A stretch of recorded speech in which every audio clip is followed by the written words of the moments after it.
Information about the upcoming anniversary patch was just released on multiple official Rise of Kingdoms YouTube channels, and although none of them are in English, I've done the heavy lifting of translating the majority of things that you want to know about, from all of the events that are about to land in game to the new KvK format, so let's get started.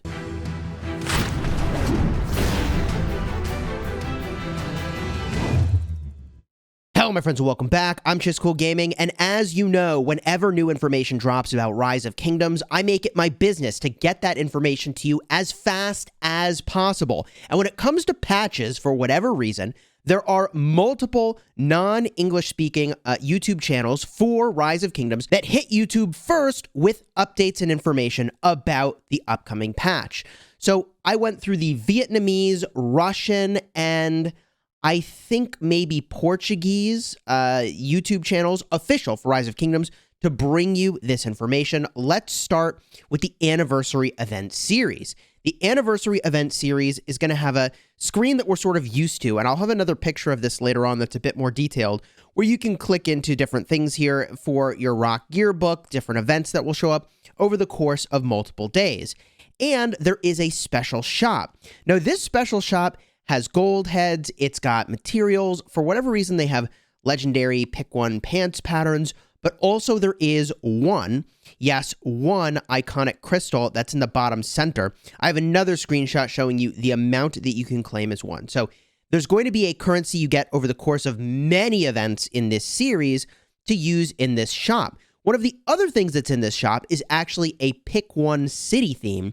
And it seems like the developers are moving in the direction of having different pick one items, whether it's cosmetics, city themes, in order for you to actually choose from things that were available in the past. One example of this is going to be the 7-day login series. On the 7th day, you get a pick one cosmetic, as I was describing. This is just a decorative building that lives within your city, and every day that you log in, you get a small amount of rewards. I know there was a screenshot floating around with 10,000 gems per day, but that is not the reality. This is from the official Rise of Kingdoms YouTube channel, one of them. Now, if I go a little bit further, they tapped into this particular item over here, but later on they show you it's picking from a decorative item. So if you wanted to get the original like turkey that you see way off to the left from Thanksgiving, which I think is a pretty elite decoration, but I'm biased because that's like one of the first cosmetics I ever got in the game, that's something you can now get. Now, this particular event had me thrown for a loop, and I had to look at the rules to figure out what's going on, because you're not wrong that that is the concealed dagger. It does look like this takes place over the course of multiple days, and the rules translation goes as follows. See the amazing circus and win prizes from the magic parrot brothers, Goldayne and Fogsworth. Okay, so when the patch notes came out, of course, I covered that. Subscribe to the channel if you haven't already, so you don't miss the next time I drop a video about patches and news for Rise of Kingdoms. Dress up. Okay, dress up. I don't know if that's maybe a weird translation. Governors can participate in the event by purchasing the Back to Magic Circus Pack. During the event, all spectators attending the event will receive a souvenir. The type of souvenir and the stage in which you receive the gift will be determined at random. Okay, there will be 5 mid-December Magic Show segments. I don't know, maybe that just means mid-event. Spectators who win the Lucky Orb will be able to participate in the next stage of the Magic Show. Spectators who do not win will receive the souvenir of that stage, but cannot participate in the next stage.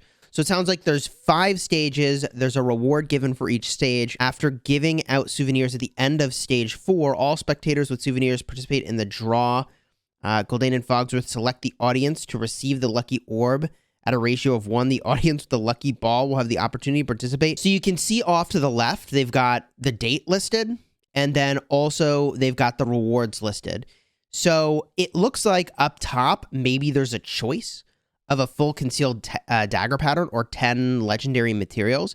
I actually do hope that there's a choice there of these different items. On 9/3 at 20 UTC, there's a drawing over here. This is obviously the dates from the test server, but you kind of get the idea. So it sounds like there's multiple rounds, there's going to be drawings, and if you win prizes in previous stages, you might not be able to do subsequent stages. The lowest prize tier is all the way down here with a skill reset, which is pretty reasonable. I mean, of all these items, The skill reset is definitely the most interesting if that's something you need, although if you don't need the skill resets, I'd say probably gold sculptures or maybe crystal keys. I will, of course, be covering these events as they go live, so once I get a better sense of exactly how this will work, I'll either update the pinned comment, and leave a comment, by the way, if you're enjoying this video so far, or I will make a separate video walking through this event when I'm playing it. Okay, Chisgule from the future here. I think I have a better understanding of how this event works as I was editing the video. The first thing is that you get magic orbs if you're lucky, and then you advance to the next stage. If you're unlucky, you get the rewards of that stage. That's how I think this is going. So you want to actually get the magic orb, advance to the next stage. You basically get to a better prize tier if you're lucky. And then hopefully you make it to the final prize tier, although that seems pretty unlikely, low % chance. Now, for those of you that have been in my live streams recently, you know that my friend Ruz is absolutely obsessed with the Desert KvK format, so you'll know he's going to be extremely happy about this new camel event. He's actually been practicing his camel riding, I'm not even kidding you, in Minecraft. There's this event. You basically roll dice, get progress, claim rewards as you go. Remember, this is the event currency that you use in that shop I showed you in the beginning of the video. And the overwhelming majority of these events are giving you this currency that you can then trade in for the shop. But there are also a couple stops along the way that give some different rewards. Let me show you the translation. The thing that looks like the legendary tavern chest is potentially a commander selection chest. Bonus opens to select a commander he has summoned. See the selection page for a lot. I'll show you what I think those selections are. And then that lamp says the magical lamp will guide you through the desert and give you rewards. I guess that doesn't actually help me know what those rewards are going to be. With regard to the commanders, I'm pretty sure this is the screen where you're selecting which commander you ultimately want. You can see they've got that legendary crate up in the right over there. And then they have an absolutely absurd amount of gems. But they've got some basic infantry commanders, some basic archer commanders. You've got your integration commanders, because obviously you'd want to choose one of those. Leadership commanders, and then your cavalry commanders. I mean, among all of these, there's not a ton of great choices. I would say Guan and Alex, and obviously Leo are extremely premium. Esong is extremely strong. Obviously, Artemisia's a great commander. Tommy's a great commander. Constantine's obviously a great commander for Canyons specifically. I think those are probably the better commanders available from this particular event. Now, I don't know if this is just like an alternate view of the same camel event, and the other map was just like twisty or something to make it look more cool.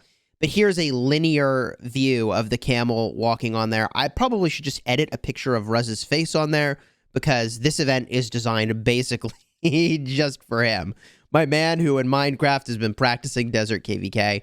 Also, it looks like to get your progress, you get these weird looking dice. I don't know if these are like 8-sided dice or if they're actually just 4-sided dice, but you can roll multiple dice at once and then you move forward that number of squares. And it looks like you can spend some number of gems, up to 20 rolls. You can get 80% off at 200 gems a pop. And then for 1,000 gems a pop, that's the full price. You can get up to 500 of these. Is it worth the gems? I probably will try it out on my channel and show you. This does seem like it's maybe a replacement of sorts for Esmeralda's Prayer, perhaps. And replacement is a word I should not probably use. It's an alternative, right? So when we see event series show up, typically there are one of a few that will appear. I think maybe they're trying out this camel format. The camel thing just feels so specific, though. There is going to be an epic city theme and a legendary city theme. I've got the stats for you here on the epic theme. It's 5% infantry attack, and you lose 5% cavalry defense, which I don't think is all that good. But if we look at the legendary theme, let me tell you, what this is giving, it's not translated very well here, but let me explain. It's 15% archer defense on the legendary city theme. That's right. 15% archer defense is insane. That is insane.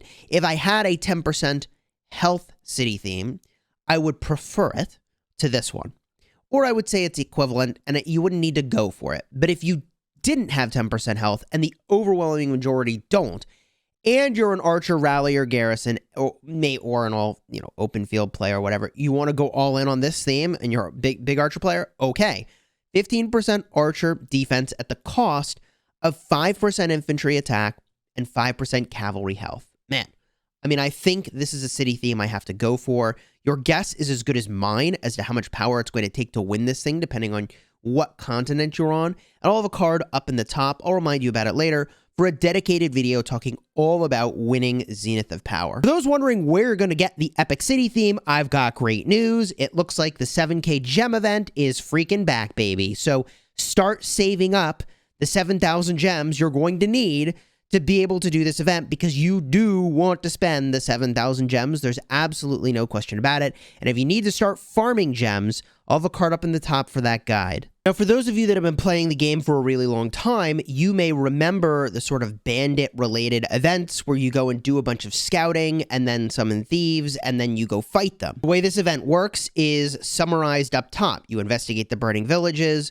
you complete whatever it says, you get clues, and then you capture the bandits. So during this event period, there's going to be burning villages that appear on the map. You send your scout to go look at them. I think they give you tasks. You complete the tasks, and then you can go battle some number of bandits. And there's a limit. Governors complete 15 villager quests per day, but can only receive rewards for defeating bandits 10 times. I think you might be able to actually rally the bandits, is what's going on there.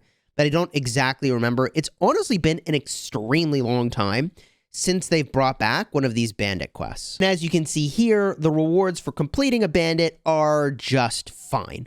I think they're capping the number of bandits you can do a day, probably because they don't want you to infinitely grind this event currency over here. But maybe this was just a really poor drop on the bandit, and you could get better luck. The final thing I want to talk about is the new Heroic Anthem migration KvK format, where at the end of the KvK, you actually can migrate to one of the other kingdoms at a discount from your own war camp.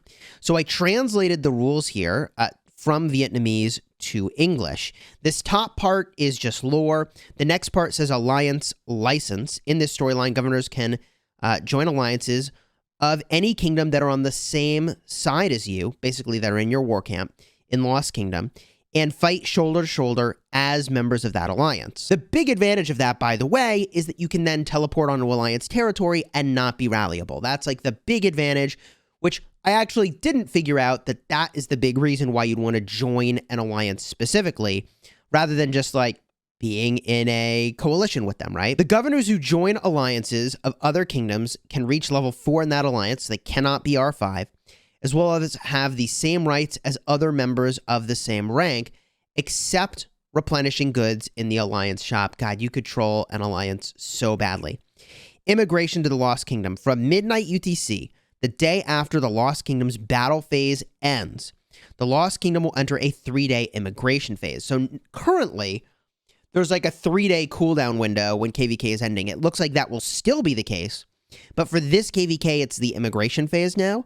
And the governors in this storyline can apply to immigrate to any other kingdom within this Lost Kingdom. Is it really any other kingdom within the Lost Kingdom? Okay.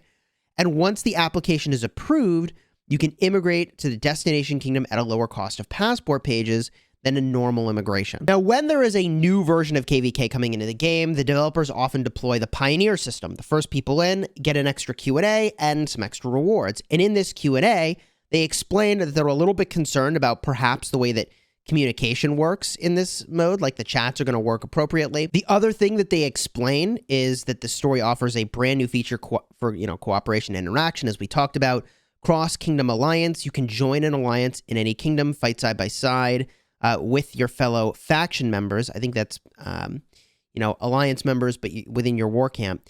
After joining an alliance as a trans kingdom, he can participate in all alliance events, except the Egyptian Wars and Osiris tournament, so no Ark of Osiris with your new alliance.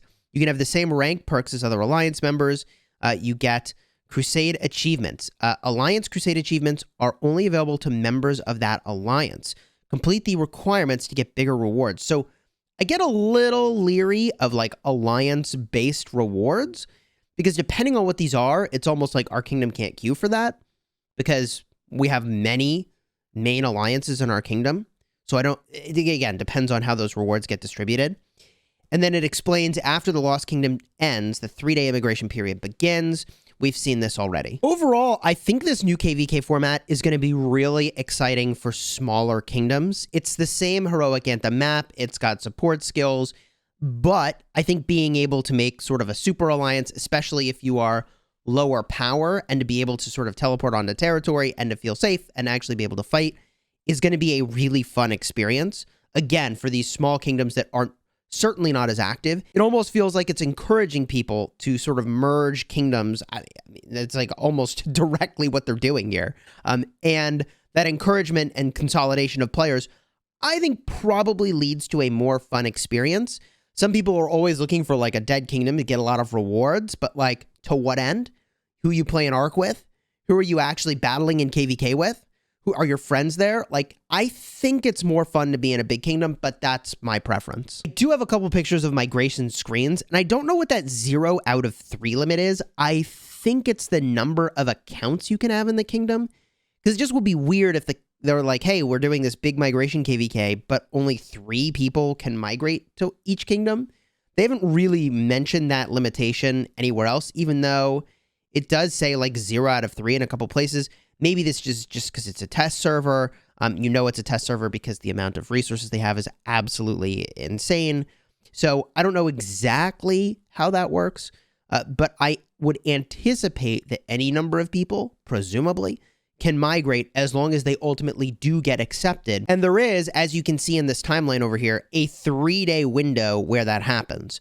So they're showing in this picture that there's like the entirety of the KvK, which in this instance takes place from 9/1 to 10/20, and then from 10/20 to 10/23 is when the KvK is shut down and people can do the immigration from one kingdom to another. The last thing that I do want to mention is that they're bringing back the Loot Pinata, the equivalent of the Diablo Treasure Goblin, where you smash this guy, I think twice a day, and you get an absolutely, well, I don't want to say ridiculous amount of gold, but the amount of time you spend, you can get a pretty solid amount of gold. So don't miss out on smashing this dude. Of course, all of these events and more I'm going to cover on my channel, so subscribe if you haven't already. Throw a like on the video, subscribe to the channel, and if you're looking for more information about Zenith of Power, the time that I almost lost, card will be over here, and just in general, what do you need to do to actually win this thing? How does it work? Card will be up over here in just a minute as the end credits roll.